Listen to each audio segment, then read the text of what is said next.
Welcome to the 100 Master Coaches series featuring master coaches from around the world. Let's journey together on this 100 Master Coaches series with your host, Coach Mel, MCC.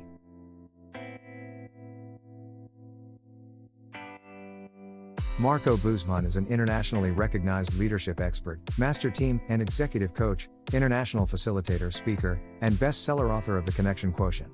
He has facilitated and supported thousands of leaders on strategic issues and the development of individuals, teams, and organizations, leading to more fulfillment, business impact, and growth in their personal lives.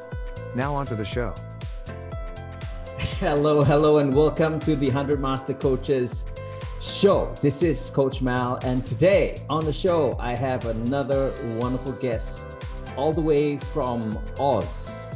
No, not that Oz that you know. This is Oz from the Netherlands, is Marco Buschman. Welcome to the show. Thank you so much, Mel. Thank you so much for the warm introduction and also pronouncing my surname correctly. I know it's quite hard for many people to do so. It's a pleasure to have you on the show. I remember our time that we spent the other time just to get to know each other. That was just amazing. And that's how we connected. And so great that you're on this show right now. Buckle up, everybody. Thank you so much. And thank you, Mel, of course, for inviting me. And I certainly remember our conversation as well. It's like having friends, immediately deep conversations as we do. So I'm really looking forward also for this conversation today.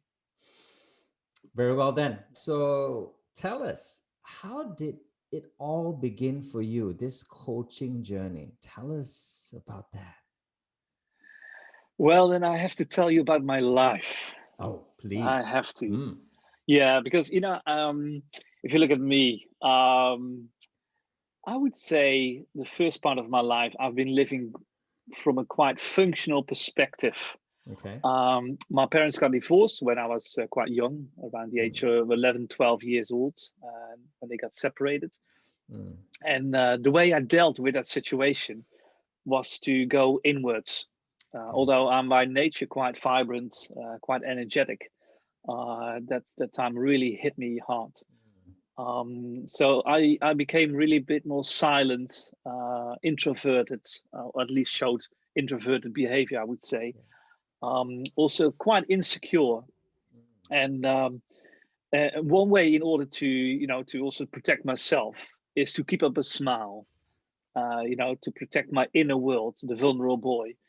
So I put on a smile and I made a choice in life. Like, I'm not going to cry. I'm going to work hard. I'm going to study hard. I'm going to do a lot of things. And I'm going to get a good position in life.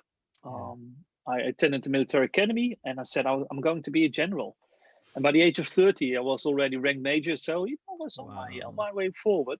But what I noticed, and this is in retrospect, I can now understand what I was doing. But basically, I was hiding my vulnerability. And I was also looking for appreciation and acknowledgement. And basically what I wanted is to say others to me, Marco, you're okay. And by living that life, by working hard, I was having a fantastic career, money, I was having nice holidays and so on. And therefore I felt happy, I felt successful and so on. And that life went on quite well and quite long. Yet at some point in life, what I noticed, Mel, is also, although I was successful, I wasn't fulfilled. I noticed that I was more tired when I went to work. I was divorced. I was not divorced yet, but I was married to my wife, 2 young children, but I wasn't happy.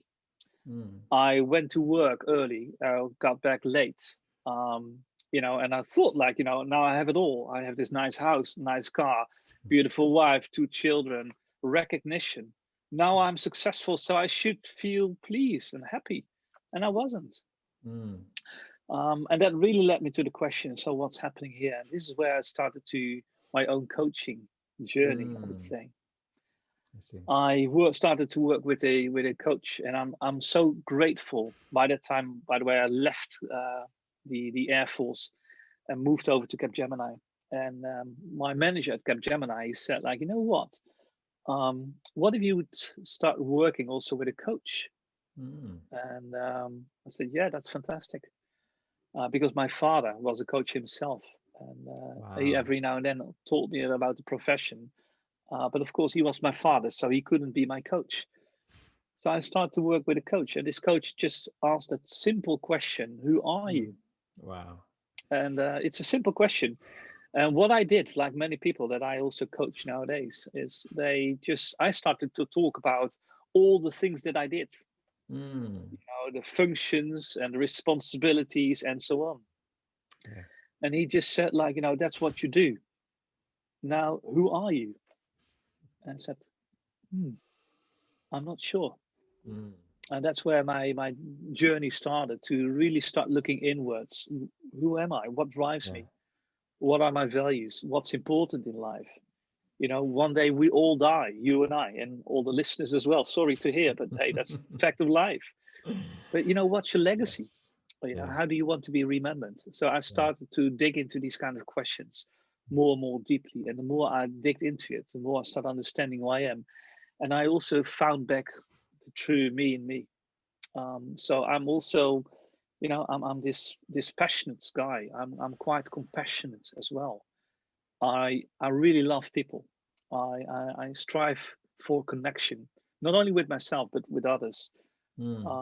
Also, part of the legacy I want to leave behind is, if we come from inquiry, if we come from curiosity, if we first raise questions before I just give you my opinion, then there's a major shift. And the more I understand that this is the path forward, and this is also basically who I am, it also meant at some point that I had to let go of my management roles, and I resigned, and I just switched my career, and I started to become a coach. So that's how it all started. Wow. I've got so many questions just related to what you just said, right? It's this whole journey that you just bundle up for us to listen to. And it just sounds like you got it all together. But I'm sure it was not an easy one along the way, isn't it? Yeah. No. And I could hear the undertones of what you were saying. It's like, I had to work on myself. I had to work on my awareness of self. Layer after layer. Tell us a little bit about that layers, if you don't mind. Yeah, it's absolutely true. You picked up right, and it's it's a beautiful journey. Yeah, but it's also quite painful. So there are many layers to peel off. But if I just think back of one defining moment, I would say also in my understanding of self, and also what my path is, and also my the legacy that I want to leave behind in this world. I was in this leadership journey in Spain. It was a 10-month journey consisting of 4 weeks in Spain and lots of work in between as well. And it was actually the third moment, and I was working with the other students, and they asked a question. So, what is it that you want to leave behind? What is your bigger game? And when I started to dig into that question, I also felt like what I already said to you, like the connectivity in the world that is important to me. And I also found that if I want to do something, I want to do it right. And I'm not the superficial kind of guy. If I go in deep, and I want to go thoroughly. But it also meant, like, at that moment, I felt like I'm not a guy who can live a mediocre life. But it also means there's a lot of responsibilities.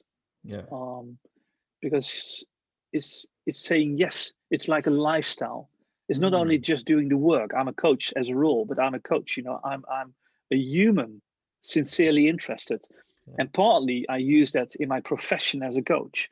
But next to the profession, in my day-to-day life, I also want to be honest and implement the whole face, the whole thinking. And in that moment, when I really started to realize that it's like a big journey, it's like a quest in life. That responsibility overwhelmed me. And it overwhelmed me in such a deep way that I really got to raise the question for myself, is this really the path forward? Because if I say yes to this path, I have to be brutally honest with myself. Yeah. And being brutally honest also means I have to look into my relationship with my wife. Because I knew she wasn't the one. I knew it right after the first year that I've met her, that we've been together. We stayed together for 13 years. But I knew I wasn't sincere in the relationship. If I'm completely honest, there was also adultery. I had different relationships outside as well. So I was really looking inward and really looking in the mirror and say, Guy, if you want to move forward, if you ask others to be honest, if you want them to bring their full self, you have to do it yourself firstly, and thoroughly and deeply. And that really felt so deeply. And I was in that moment, I have been deciding, will I continue this path because it's going to be painful, or do I step out and just put on a mask partly and live a mediocre life, and I can still be a nice coach, but not the honest and sincere coach I want to. And I made that choice to stay in the leadership program. I made that choice to be brutally honest, and ever since, well, I would say 98% of the time I'm brutally honest. Of course, every now and then I do have some things to consider. Of course. To talk to my friends, and some people, my own mentors. But I made that choice, and I think that's the choice you and I know this is for you true as well, Mel. If you want to be a coach with deep impact, it all starts by looking inward and be brutally honest with yourself, and then take responsibility for your actions, for your thoughts, for your visions, and so on. I really admire what you just said. That honesty just comes through like it's just both of us in a room, which it is. Yeah. But then this will be shared with quite a lot of people. Yeah. And if only the world could see each other without all those need for putting up all those different faces that we have to hold up, right? It gets heavy after a while, and confusing. Which and confusing. One shall I wear? And you have to remember all the faces as well, which you have put on. Yeah. I would want to ask you that brave question right now, because you've already shared so much bravery. But I'm going to bring into the context of coaching. Yeah. In that journey of yours, what would you say is your bravest moment? Well, if I would say coach related, I was working for a client, and I think I earned about 35% of my revenue through that client. So it was important. Yes. But they chose a path, and they also had some values that the more I understand how they worked, it really felt like it was against my values. Wow. And I had this conversation with them, and I told them, like, you have some asks, and I'm not aligned with it. So I resigned. I said, you know what? I will finish this year. It was still like 2-3 months to go, because I said yes to it, and you depend on it. So I'll take responsibility. But afterwards, I'm out. And that meant like losing 35% of my revenue, which was, I was coaching for like 5 years or so. I was working hard to get the reputation and the revenues, and then losing 35% of the revenue just by this I would say that was quite brave. Yeah. The beautiful thing, Mel, though, was, and it was also, we were just coming from the financial crisis, so yes, all the business was picking up, but it was still like a bit hard. but it paid out again, because I didn't think about how should I get, the other revenue. I just said like, I'm living in line with my values and who I am. And basically, if I look from a revenue perspective, the year afterwards was even better than the year before. Wow. So again, just be honest, and live in life. I live my life in accordance. And that's also what I know, Mel. And this is also, I don't sell myself as a coach. I am a coach, of course I am, but I'm passionate, and I'm passionate for people development. I'm passionate to meeting people, and whenever I encounter people, I come from passion and sincere interest, and that connection also leads to a contract. But it's the deep contact that leads to a contract. And I've always been doing that. Just connect with people from sincerity, with passion, and tell them also, and again, this is what I do from a coach perspective, talking about bravery. It's quite interesting what opens up. Immediately, the first moment when I meet people, I'll just share. If they have an honest question, they get an honest answer. And I will always also ask the tough questions to them as well. And if I have a gut feeling, I will call it out. And if it means that, after this first contact, they say like, you're not the one for me. And it happens. Some people say, you're too direct for me. So And even one person said like, so now will you change your behavior from this point onwards? I said, no way. This is who I am. And, if you want something else, I'm more than happy to, give you some names of other coaches who you might relate to. But I'm me, and I can only be the best version, the best coach I can, if I truly come from my authenticity. So in every contact, also my first contact with clients, they get my whole self, including my directness, the Dutch directness, if needed. Thank you for that. And I think, the coaches listening to this especially will learn so much from what you just said. That's one of the reasons why we connected that fast, I would say. I would dare say that, right? No. Because my little line, I've got 3 words, Marco. I always sign it up with every post. It's live, be brave. Those are the 3 words for me. And boy, oh boy, I thank you for being that brave one. It's so needed. Thank you. And may I suggest one more thing related to bravery? Sure. So I also mentor young coaches. And, when people reach out to me and they ask for support, I say, yeah, sure. I'm willing to support you on your certification process. And then there's the question about, what's the fee? And I say, just pay me whatever feels right to you. But there's one ask, and it's actually not an ask. It's a demand, quote unquote. You have to pay it forward. Wow. Because I don't want the coaching profession to be exclusively for the people who can actually pay it. That's right. Coaching should be something that is actually be something for each and every one in the world. Everyone, every human being deserves a coach every now and then. So I always ask, so I'm more than willing to coach you for whatever money, but pay it forward. When you have your coaching practice, take clients on board as well who hardly can pay coaching or can't pay you. That's what I still do myself as well. I still have clients pro bono or for small amounts to make it available for each and every one. And that's my invitation to all the listeners as well.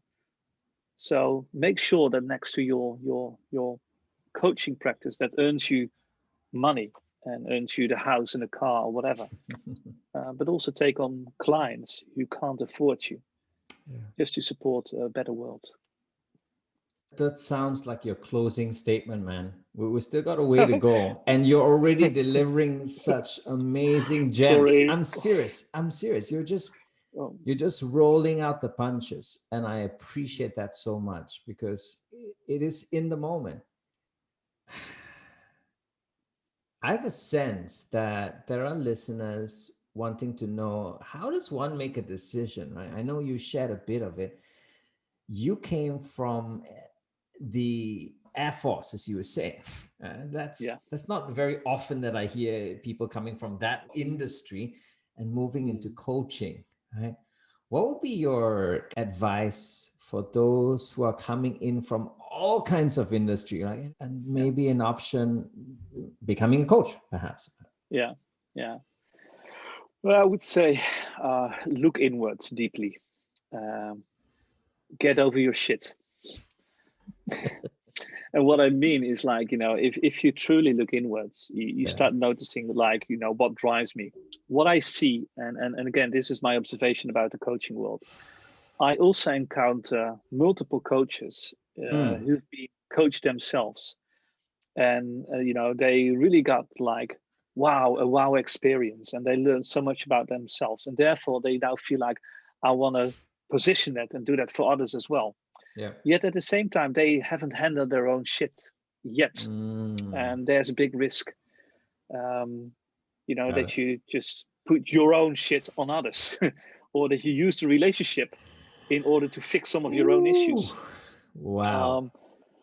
So if you're thinking about, and you're seriously thinking about going into this profession, make sure that you also keep working with your own coach or your own mentor or psychiatrist or psychologist, or whoever feels like it could even be a spiritual teacher, to really sort out, like, what is my driving force here.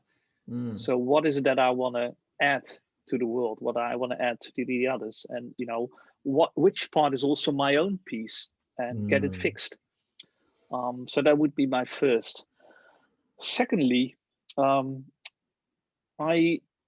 always invite people to consider, and it's actually this question by Stephen Covey, start with the end in mind. Yeah, that's right. One day, you'll be dead. What if you would write your own funeral speech? What do you want your partner, your children, your best friends, your colleagues, your community to say about you?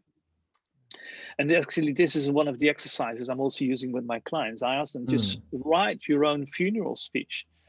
And then when you have written it, and you can make up the story, I'm now currently 53.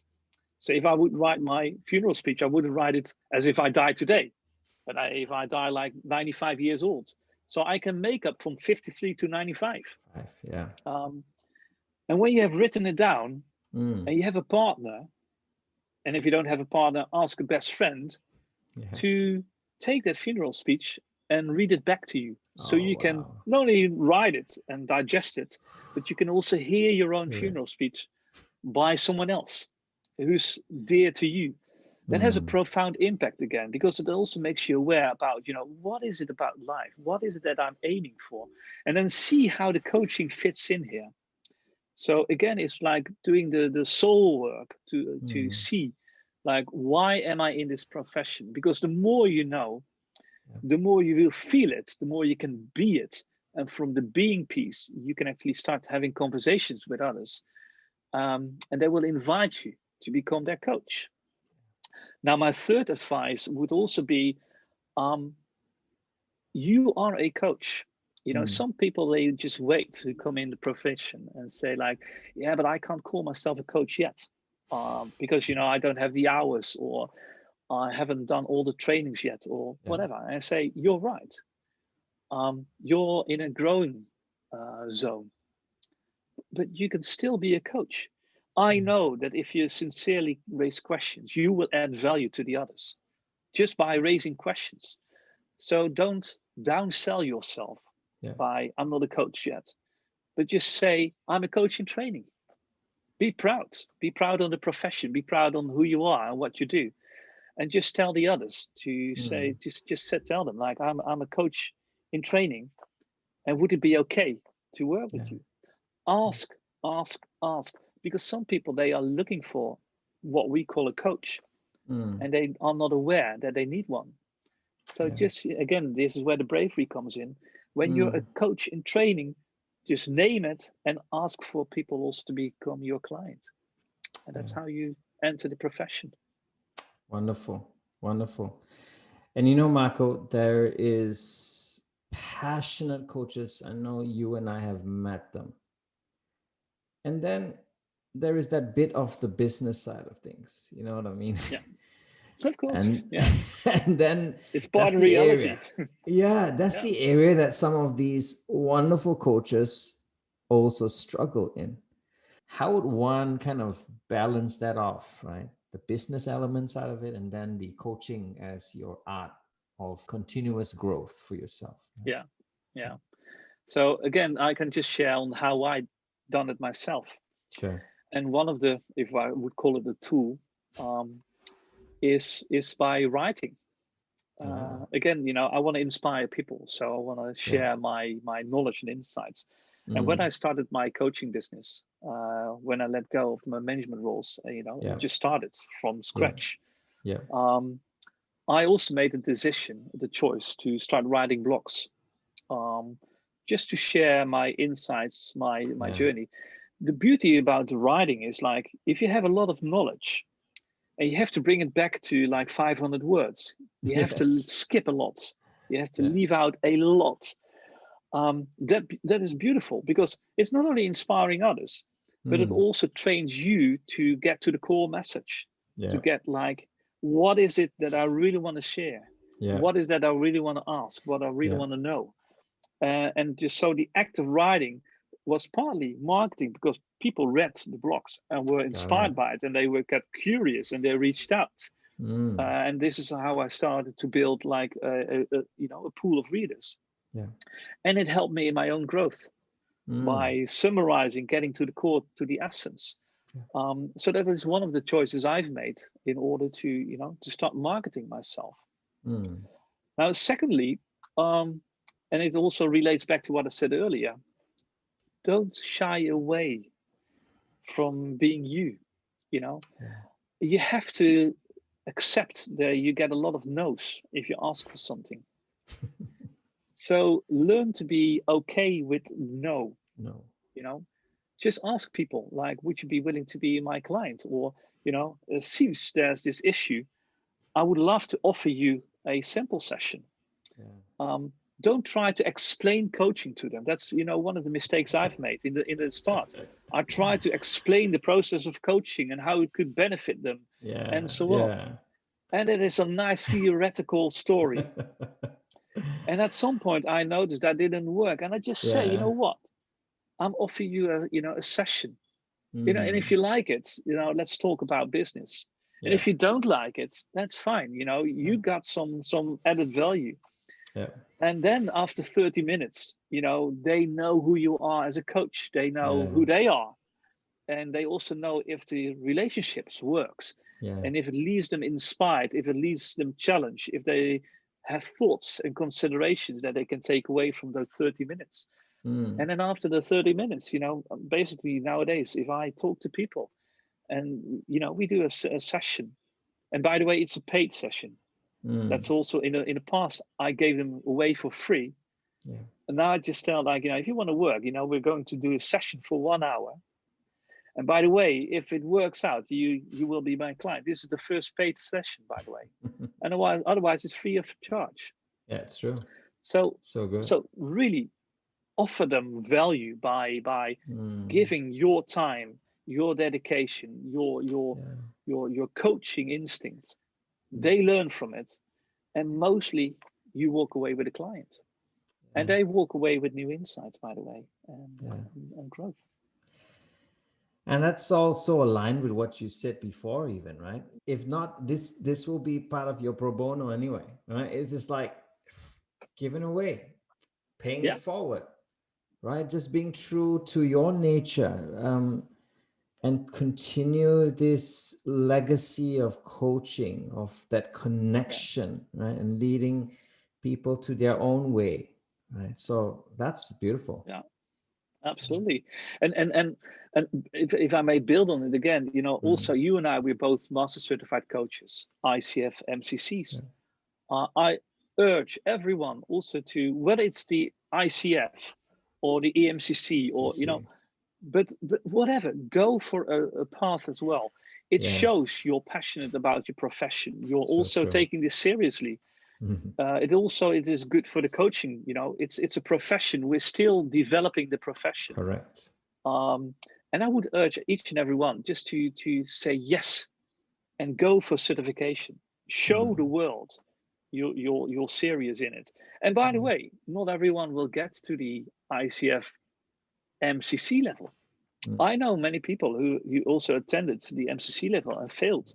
They failed once or twice, and some people quit after 3 times. Because it's not, you know, it's not easy. But you know, it really helps you again to start noticing, like, what is coaching all about. And I think if I look on my own journey, you know, when I did the MCC, I also worked with a mentor. And by the way, again, a personal story here. Yes, please. You know, do you know how I chose my mentor? Ooh, no, you don't. Tell us. I'll tell you. I observed a master certified coach, and I was observing her coaching, and I completely disliked her and the coaching. I completely felt like, no way, you know. Wow. And you know, that also made me realize, like, fuck, there's something, not to use the word, by the way, but there's something in her, you know, there's something for me to learn from her, in her style, in the way she shows up. I'm also being triggered. There's something to learn for myself, about myself. So I walked over to her and I told her, you know, you're an MCC and I would like you to be my mentor. Wow. And she said, yeah, okay, I'm interested. I said, yeah, okay, but you have to know something. You have to know that I completely resist your style of coaching. And therefore, I would like you to be my mentor. Oh, wow. And she looked at me and she said, yeah, let's go. Oh, wow. The first 2 sessions, you know, we ended up, you know, in this mental fighting. And I was resisting her and her directions and, you know, the challenges. And then after 2 sessions, I sat down with myself and said, you know what, guy? I have chosen her for a reason. You know, if I keep resisting, I'm not learning. So I gave up my resistance and I started to look for the truth in it. Yeah. And I learned a lot about the start of coaching, because she really took time to deeply understand the coaching question, much more thoroughly than I did before that. So that is one of the things that I really learned in becoming an MCC. And again, you know, this is my path. This is the way I learn. I look for the best people to work with, but also people with diversity of thought and diversity of being, because that's how I learn more deeply, more profoundly about the profession. Very, very nice. And I think all this is kind of links to this word connection. And I know that you're an author of this book, Connection Quotient, right? Yeah. So tell us just a little bit about that, because I kind of sense, gut feel, that everything you're talking about has links to the concepts that's coming out from this book, right? And you're living, breathing version of that, right? So thank you. Give us a little bit of an insight on that, if you may. Okay, so here's the short insight. You know, it's quite interesting whenever I ask people to define what connection means. You know, they always start by some sort of definition that it's something between people, between like you and me. We are connected right now as well, or you know, there's a connection within the team. Yeah. And I said that's true. But the real starting point of connection is the connection with yourself firstly. You know, how well am I connected? Wow. And am I connected with myself, not only from what I would say the human doing perspective, that's the functional side, the rational side, you know, organizations, teams, but you as a coach, you know, you exist because you produce results. You bring forward transformations within people and organizations. So I firstly have to connect with myself from a human doing perspective. What's the result that I want to drive forward in this world? And that's also a bit of a rational question, like what is your vision, your strategy, what are your year plans, your task, roles, responsibilities, and so on. But next to the human doing, you also have to connect with yourself as a human being. That's much more the relational side, you know, because ultimately every organization, every team, but also the function, like you and me, we're humans. Yeah. And when you connect from human to human, this is also when you get human dynamics. And this is when we start talking about respect and diversity, conflict handling, but also love, caring, compassion, and so on. Yeah. And what I see is that whatever your role is in life, it's always a balancing act between the human doing and the human being.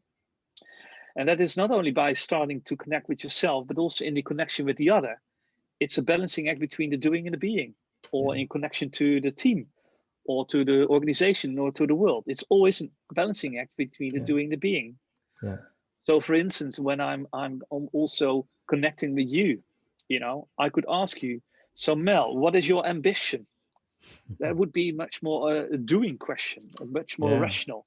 Yeah. And what I will notice that most people will answer that question, what is your ambition, with a more functional answer.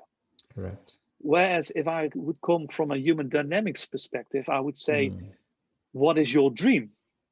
There's much more freedom in that word. Wow. Then suddenly there's a tweak. Yeah. And suddenly you see that people start to talk not only about, what they want to achieve, maybe from a functional perspective, but also the relational side, or, it's quite normal that people start talking about balancing work and private lives and so on. So in this book, I've constantly play with the dance between the human doing and the human being at all levels, connecting with yourself, the other, your team, your organization, and the world. Now, here's the final gift. So there's also a paradox involved, and I've raised the question to many people, like, globally, individually or in teams, like, so what is it, if you think about the best performing team that you've been part of, and it could be a business team, your current team, or a previous team. It could also be like your family, that's a team as well, or a group of friends. And if you think about the best team that you've been part of, what are the attributes that created this best performance experience? And it could easily be like the best team could also be like, where I earned the biggest revenues or the biggest bonus. But keep coming back. What are the attributes? Then it becomes really interesting. If you have the attributes and you write them down, and then you ask yourself the question, is this a human doing attribute? Like we had a clear goal or a perfectly defined roles and so on. That would be the human doing perspectives. Or is it a human being attribute? Like there's humor, there's respect, there's support, and so on. Then, although they are absolutely equal, you have to have both. Because if we only would be rational and no emotion involved, we wouldn't be connected. If this conversation is only emotional, but there's no message at all, doesn't work either. So you have to have the rationality and the emotional side. You have the doing and the being. So they are equal. Yet, if I go back to the attributes, and people think about the best team attributes, and you would divide them either to the human doing or to the human being, then you suddenly see something different. Then you will see that roughly 1/3 of the attributes are rational attributes, but two-thirds are the more relational, the human dynamics attributes. And that also leads me to believe that if you really want to work in this world, if you want to create best performing teams or powerful relationships, you need to have both. Yet we all know that if we truly invest in a connection, truly at a human level, human to human, deeply, that is how we create best performing teams. So in a more functional way, you could say, if we are really aligned on a human level, that's the multiplier for your business results. So good. And again, that's what I believe. First the contact, then the contract. Invest, but it's a long-term investment. But that's how you really change the world and the community and your business and your team. It reminds me of this research, right? And it shows organizations where the trouble comes from. 30+% comes from processes and structure. And the other percentage is about 60%, 60+, is people related. So it goes exactly to what you said. Absolutely. Yeah.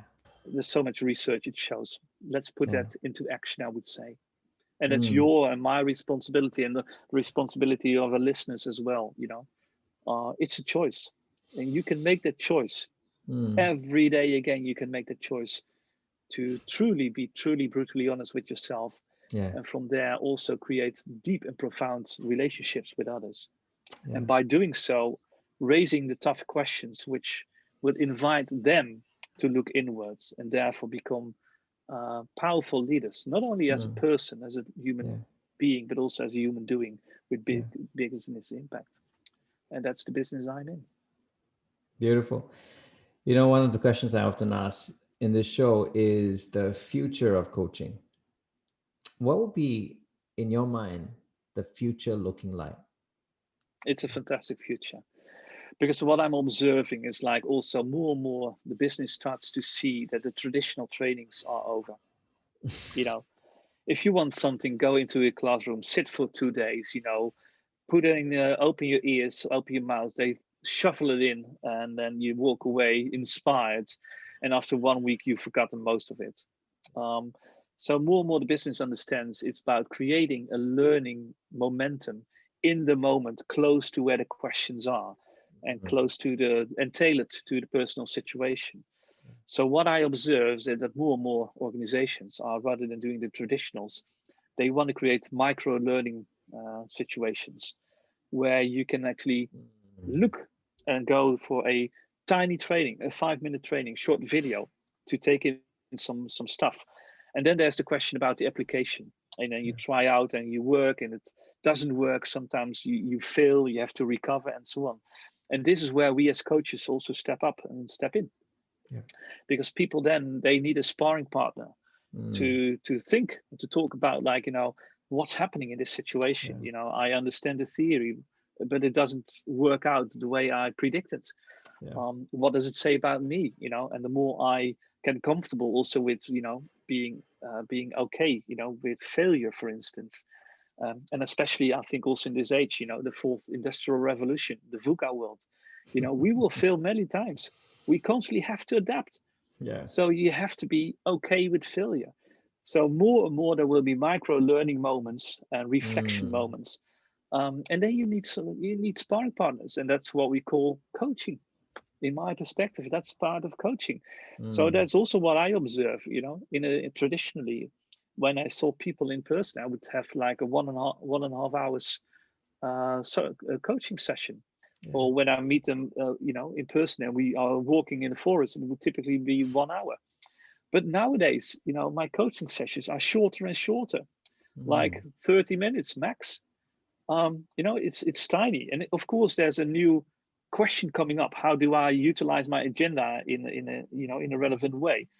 Um, but I now call them power coaching sessions, like 30 Wow. minutes, and people love it because they Mm. get inspired. They have a question. We talk about it. We do some stuff around it, Yeah. and they move out. Yeah. And of course, sometimes you get the deeper questions when you go Yeah. to the iceberg underneath the waterline. You have Mm-hmm. to explore what are my thoughts, my emotions, my fears, my desires, my needs, and so on. These kind of sessions will take a little bit longer, but then you plan a longer session. Yeah. So like I said, I think the future of coaching is absolutely fantastic. And you also see more and more coaching organizations coming up where they actually combine coaching and micro learning opportunities. Mm. Um, and I think that's the path and the way forward for our profession. Fantastic. And as more and more coaches come, I think we are both welcoming them, Yeah, right? Some people would say, "Oh my gosh, there's just too many." I think we would say the more the merrier, because there is so much work that needs to be done. I would say yes, and because I also see coaches who I wouldn't call a coach. So, what I would love the coaching title to be restricted to people who actually earned it, Of course, because everyone can call themselves freely a coach. I Even if you understand. didn't attend the course or you took a Oh one yeah. day course, you can still call yourself a coach. So I welcome them, and make sure you understand your profession. Yeah. Because you work with people, you have impact on not only the business lives, but also in their personal lives. Absolutely. So you have a responsibility. So I welcome you if you take your profession seriously and if you keep developing yourself as well. That's a biggie, what you just said. Continuous development of self. And that's the only way to grow and expand ourselves first before we're expecting that on our clients. Absolutely. That's why I work with my own mentor as well. And what I keep doing as well. Because, sometimes I create my own truth, and then the other person is holding up the mirror and I go like, okay, got it. Something to explore again. Yeah. This is the final question.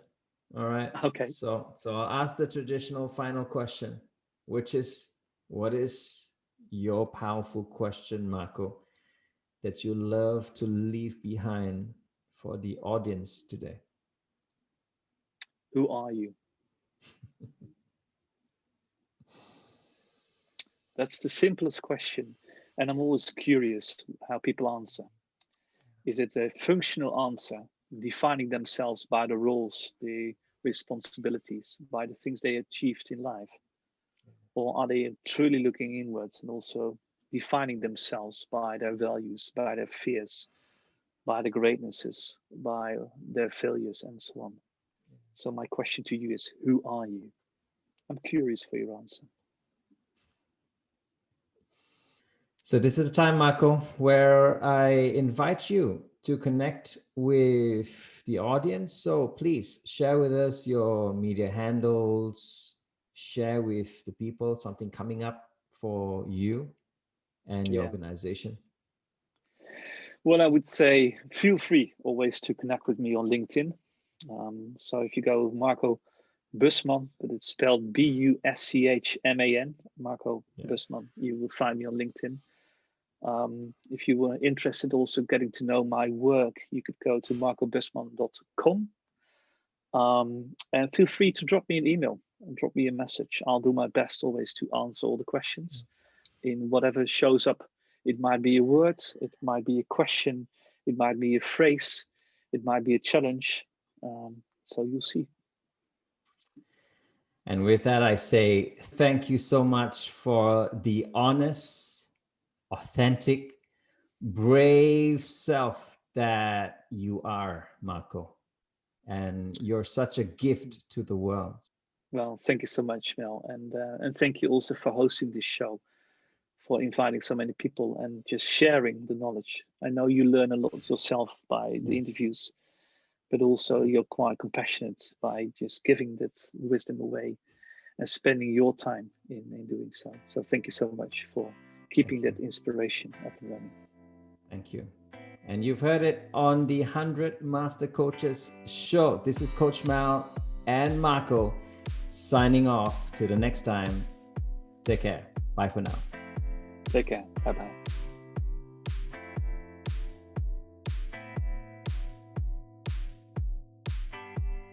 You have been watching the 100 Master Coaches series with your host, Coach Mel, MCC. Brought to you by Catalyst Coach. www.catalystcoach.live. We will be right back with our next Master Coach on the 100 Master Coaches series.